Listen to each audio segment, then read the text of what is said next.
Bab ke-6. Malam hari di sebuah mansion yang cukup besar dan luas. "Kau kenapa, San?" tanya Dedi yang melihat anaknya tersenyum sendiri sambil melamun. Tidak ada dad, jawabnya kaku karena mendapati dirinya sedang tersenyum sendiri. Dedinya duduk di sebelahnya. "Kau jangan berbohong pada Dedi. Dedi juga pernah muda dan merasakan jatuh cinta." Sekanya karena dia tahu pasti anak semata wayangnya itu sedang jatuh cinta dengan seorang gadis. Yaitu adalah Dedi dari Derino. Saat ini mereka tengah bersantai di mansion mewah nan megah mereka. Derino adalah anak yang cukup baik, namun sikap dinginnya lebih menonjol jika berada di luar. Ia tidak ingin orang mengetahui dirinya siapa walaupun agak sulit.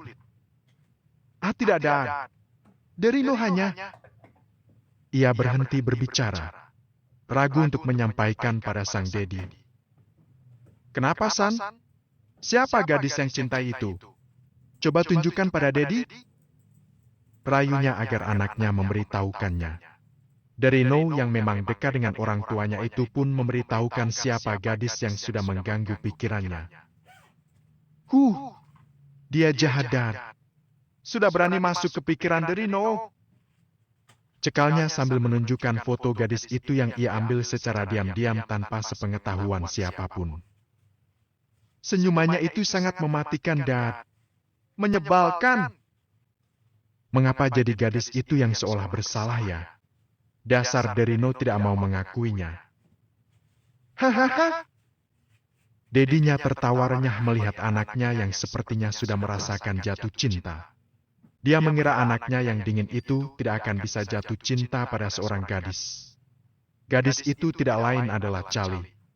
Ya, semenjak ucapan terima kasih yang dilontarkan Cali kala itu dan dengan senyuman tulusnya langsung membuat hati Derino uring-uringan. Itulah alasan dirinya selama ini mengikuti gadis itu setiap hari pulang sekolah. Dirinya tidak mau melihatnya disakiti siapapun. Namun dia tidak ingin menunjukkannya bahwa ia menyukai gadis itu karena tidak mau membuat heboh dan menjadi perhatian banyak orang. Dia tidak suka itu. "Ternyata anak Dedi ini sedang jatuh cinta. Apa kau mau menikah dengannya sekarang, San?" goda sang Dedi sambil menaik turunkan alisnya.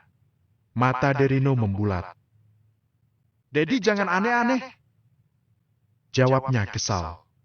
Ada-ada aja, bagaimana mungkin dirinya langsung saja menikah. "Kenapa aneh? Kalau kau mau sekarang pun Dedi bisa menikahkanmu dengan gadis itu." Derino tahu perkataan Dedi tidak pernah bohong dan mudah saja dia mewujudkan itu semua. "Tidak, Dad. Biarkan waktu yang menjawabnya. Masa depan Derino masih panjang dan Derino harus melanjutkan apa yang Dedi kerjakan saat ini." Titahnya kembali ke mode dinginnya. Ya, sikapnya yang dingin dan tidak mengenal takut pada siapapun itu adalah turunan dari sang Dedi. Dadinya adalah seorang mafia sekaligus CEO perusahaan terbesar se-Asia. Dan ketika sudah umurnya, maka dadinya akan berhenti menjadi keduanya dan dilanjutkan oleh dirinya. Derino tidak mempermasalahkan itu. Ia paham kehidupan mewah yang didapatkan selama ini juga berkat kerja keras orang tuanya. Maka dia tidak akan membuat kecewa.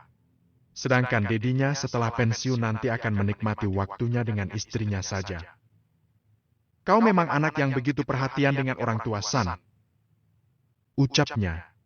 Saat ini dirinya sedang berada di kamarnya telentang melihat ke arah langit-langit kamar mewahnya sedang mengingat kejadian saat gadis itu mengucapkan terima kasihnya dan terenyum padanya.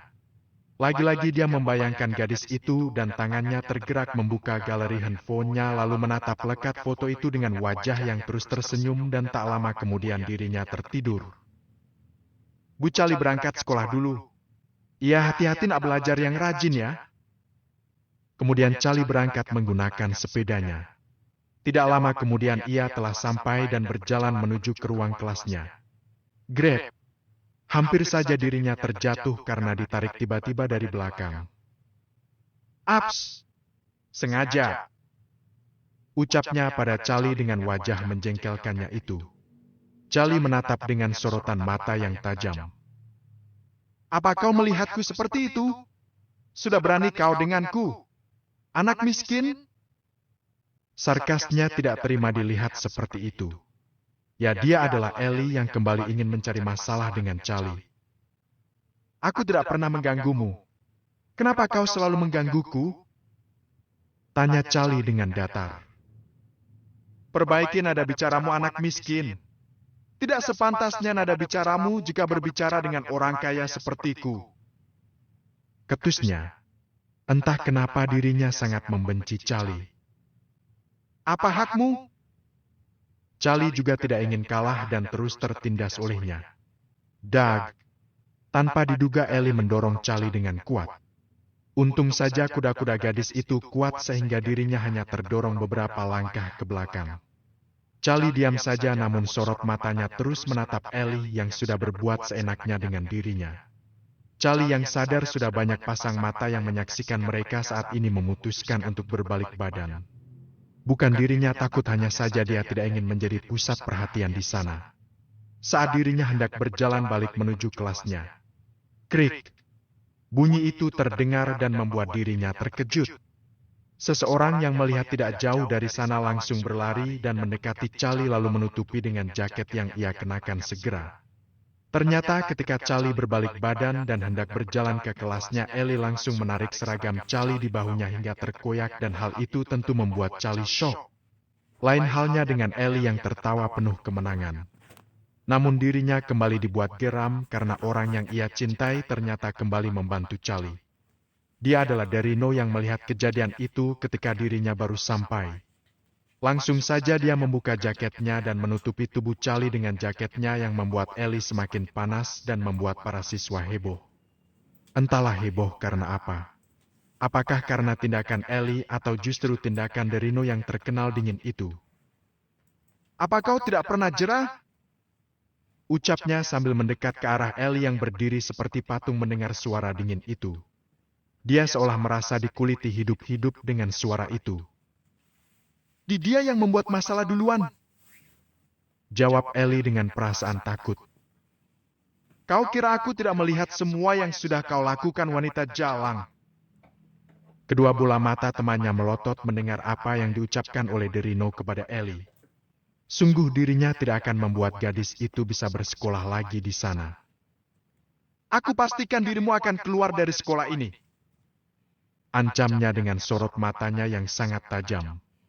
Charlie hanya berdiri di belakang Derino saat ini. Ia tidak berani bergerak melihat kemarahan Derino juga malu akibat seragamnya yang koyak. Beruntung Derino bertindak cepat menutupinya. Eli tidak mampu berucap sedikit pun seolah lidahnya keluh.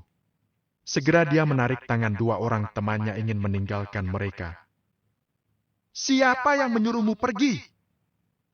Sentaknya membuat dirinya berhenti melangkahkan kakinya. Sekolah ini tidak memerlukan orang seperti kau, yang hanya menjadi sampah dan tidak mengenal etika. Lanjutnya lagi. Bersiaplah. Ia berbalik badan melihat ke arah Charlie yang terlihat sedikit pucat karena terkejut dengan kejadian tadi. Masuklah ke kelasmu, hati Charlie langsung terenyuh mendengar ucapan yang begitu menenangkan dari seorang Derino. Tapi jaket ini, pakailah. Seragammu koyak. Apa kau mau menggunakan seragam koyak dan terlihat oleh orang lain? Belum selesai ia berbicara, Derino sudah memotongnya karena tahu maksud dari gadis itu. Masuklah. Titahnya lagi. Terima kasih, kemudian Charlie berjalan menuju ke ruang kelasnya dan dirinya juga kembali ke kelasnya tidak peduli dengan Eli yang masih berada di situ. Sesi sekolah heboh dengan dua kejadian sekaligus. Eli yang merobek seragam Charlie dan perlakuan Derino kepada Charlie. Wow, bagaimana bisa Derino yang dingin itu bisa berbuat manis dengan Charlie? Ucap salah satu dari mereka. Ya, aku melihatnya sendiri. Ternyata dia bisa bersikap manis begitu. Timpal temannya lagi. Pemilik suara itu berdehem mendengar dirinya menjadi perbincangan saat ini. Derino telah berada di dalam kelasnya dan mendapati teman-teman kelasnya membicarakan dirinya. Mereka semua kicep dengan suara itu. Seketika suasana kelasnya begitu sepi sunyi layaknya kuburan setelah dirinya berdehem. Masih berdehem saja. Ya, daripada mereka kena imbasnya. Minimal keluar dari sekolah dan kalau lebih parah ya mereka bisa jatuh miskin. Charlie, kau tidak apa-apa kan? Tanya Sonya yang khawatir pasalnya dia tadi belum datang dan mendengar kabar Charlie kembali diganggu oleh Ellie dan merobek seragamnya. Charlie menggeleng. Tidak, aku tidak apa-apa, San. Hanya sedikit shock saja tadi. Senyumnya. Syukurlah kalau begitu. Maaf aku tadi belum datang. Dia merasa bersalah karena tidak menolong Charlie. Nomor, jangan meminta maaf. Kau tidak salah.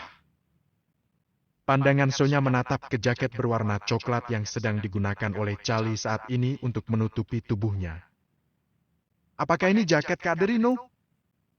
Dia sempat mendengar juga bahwa Derino menolong Charlie dan memberikan jaketnya. Charlie hanya mengangguk. Saat bel sekolah berbunyi mereka belajar seperti biasa.